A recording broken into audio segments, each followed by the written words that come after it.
Sir, तुमचा हा आज ट्रेनिंगचा कितवा दिवस आहे? आज माझा 4था दिवस आहे. आणि हा मुंडव्याचा ब्रिजवर तुम्हाला काय वाटतं आज? मुंढव्याचं ब्रिज तुम्ही समोर बघतायच की एवढं ट्रॅफिक आहे. ते माझ्या आयुष्यात विचार कधी नव्हता केला की एवढ्या ट्रॅफिक मध्ये गाडी चालवीन या गोष्टीचा. पण काय आहे की सगळं क्रेडिट तुमचंच आहे जगदळे साहेब.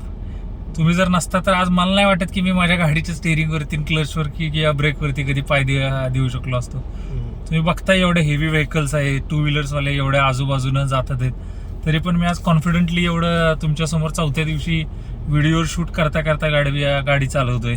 आता तुम्ही ह्या गाडी चालवताना तुम्ही कशाचा उपयोग करता, काय करता? आता जर तुम्ही बघताय तर आता सध्याला आपण स्लोप वरती, त्याच्यामुळे माझा जास्त जो उपयोग जो आहे तो मी जास्त करून ब्रेकचाच करतोय आणि हाफ क्लच मी थोडासा हाफ क्लच यूज करतोय की जेणेकरून गाडीला थोडासा मोशन यावं म्हणून. ओके, सोडा ब्रेक. आताच तुम्ही बघितलं समोरने हे पुण्याचे 2 व्हीलर वाले कसे गाडी चालवतात की बरोबर. हा मी विचार कधीच नव्हता केला की एवढ्या डेंजर ह्याच्यामध्ये पण मला कधी गाडी चालवायला येईल म्हणून. हा.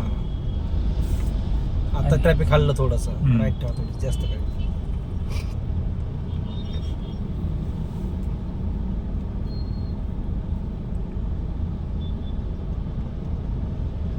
म्हणजे तुम्हाला आज काहीतरी ह्या ट्रॅफिक मध्ये शिकायला भेटलं? हा, मला ह्या ट्रॅफिक मध्ये म्हणजे काय आहे की जसं फॉर एक्झाम्पल आता जर माझ्या हातात जर 2 व्हीलर असतील तर मी फार इनडिसिप्लिन असतो की मी कशी पण गाडी कुठून पण घातली असती तर मला स्वतःला असं वाटतंय की 4 व्हीलरची लर्निंग म्हणजे मला थोडं स्वतःला ना ती पेशन्स शिकवते की पेशन्स कसं ठेवायचं लाईफ चालवायची कशी. हा, 2 व्हीलर कशी चालवायची, आपल्यामुळे 4 व्हीलर वाल्यांना किती त्रास होत असेल या गोष्टींचा. पॉज करा आता. हाय त्या स्टँडवर पॉज करा. सर, तुम्हाला ह्या ट्रॅफिक मध्ये मिररचा यूज कसा करायचा, काय अनुभव आला? ह्या ट्रॅफिक मध्ये सगळ्यात महत्वाचं जर तुम्ही जर बघाल ना तर एवढं ट्रॅफिक आहे इथं आता या मुंडव्याच्या ब्रिज वरती, तर सगळ्यात की जर काय जर ठरत असेल तर ह्या ज्या 3 मिरर ज्या दिलेत तर त्या आता काय आहे की मोस्टली तुमचं जर ट्रॅफिक मध्ये बघाल तर तुमचं स्पीड हार्डली 10च्या खालीच असतो. त्यामुळे तुमच्याकडे पुष्कळ असा वेळ असतो की तुम्ही कशी गाडी मिरर कसे ऍडजस्ट करताय कुठल्या बाजूनं. आता जर तुम्ही जर थोडस जर बघाल तर माझ्या बाजूला बघा बसवाल्याने किती हे केलंय, किती घासून अशी गाडी लावली. तर मग ह्या केसमध्ये काय आहे की मिररचा यूज फार महत्वाचा आहे. तर माझा फोकस हा आहे की आता जी साईडची जी बस आहे, मोठी बस, ती कशी निघून जाईल किंवा ह्या वेळेला मी मिरर कसं यूज केलं पाहिजे. जर तुम्ही जर बघाल तर माझं स्टेअरिंग किती रिलॅक्स मोडला आहे. स्टेअरिंग फार तुमचं स्टेअरिंग फार माझं सॉफ्ट असलं पाहिजे. हाताचे मोमेंट. हा सर, तुम्हाला अजून एक प्रश्न विचारायचा आहे मला. हा, विचारा जगदळे साहेब. तुम्हाला ह्या ट्रॅफिक मध्ये स्टेअरिंगचं महत्व काय?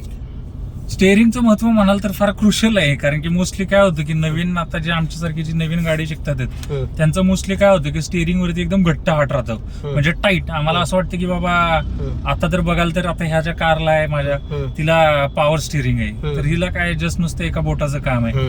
तर तुम्ही आता बघाल तर मी तर स्टेअरिंग वरती जरी हात नाही ठेवला, फक्त जस्ट टच म्हणून जरी ठेवला तरी गाडीला माझ्या मुवमेंट आहे. म्हणजे जेवढं रिलॅक्स तुम्ही असाल तेवढं ट्रॅफिक मध्ये स्टिअरिंग फार क्रुशियल रोल प्ले करेल गाडी मुवमेंट साठी आणि तुम्ही व्यवस्थित रित्या पुढे जाण्यासाठी. आणि तुम्हाला अजून एक प्रश्न विचारायचा आहे की तुम्ही ह्या ट्रॅफिक मध्ये गाडी कंट्रोल कशी करता, थांबवता कशी किंवा पुढे कशी घेता? आता जर तुम्ही जर बघाल ह्या ट्रॅफिक मध्ये मोस्टली तरी सगळं जे चाललंय ते हाफ क्लच आणि ब्रेक वरतीच चाललंय. माझा एक पाय आहे तो कंटिन्यू ब्रेक वरती आहे आणि दुसरा पाय आहे तो कंटिन्यू हाफ क्लच मी प्रेस केलाय. पुढे राईट करायचं. ओके सर, आता ह्या मोमेंटला ह्या कोपऱ्यात तुम्हाला दिसतंय का इथं? हो. आणि त्या कोपऱ्यात तिकडे गाडी चालली ती, कसं तुम्ही जजमेंट घेतात ते सांगा मला. आता सध्या जर बघाल तर मी माझ्या मिररचा इथं भरपूर यूज करतोय, काय अडचण नाही.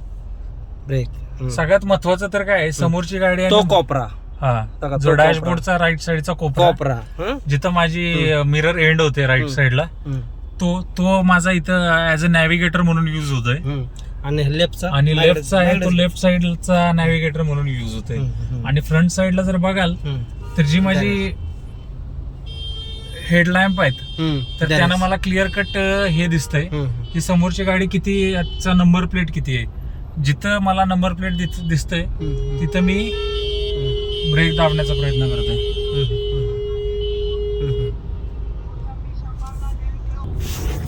सर तुमच्या हातात जरी ठेवला तरी ठेवू का इकडं. हा सर, बोला. तुम्हाला आता ह्या मोखा रोडला कसं वाटतं आणि ट्रॅफिक मध्ये काय अनुभव आला? खरं सांगायचं तर आता मला मोकळ्या रोडला जरा हे वाटतंय, असं वाटतं की ट्रॅफिक मध्येच गाडी चालवावी. कारण की पुण्यामध्ये तुम्हाला तर माहिती आहे की कंटिन्यू मध्ये आपल्याला मोकळा रोड कमी आणि ट्रॅफिकच जास्त भेटणार आहे.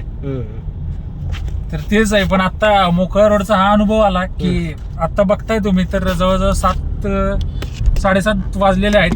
तर सगळे लोक आपल्या आपल्या ऑफिसमधून सुटलेत. प्रत्येक जणाला आपल्या घरी जायचंय. प्रत्येक जण रॉंग साईडून आपली आपली गाडी चालवतोय. तर ह्या वेळेला तर तुम्ही तुमच्या हातात काय नाही, जे काय आहे ते तुम्ही तुमचं प्रॉपर जे काय वाहतुकीचे नियम आहेत ते फॉलो करणं, तुम्ही तुमची लेन पकडणं, तुमचं कमी ठेवणं की जेणेकरून आपल्याला काही दुसऱ्याला आपल्यामुळे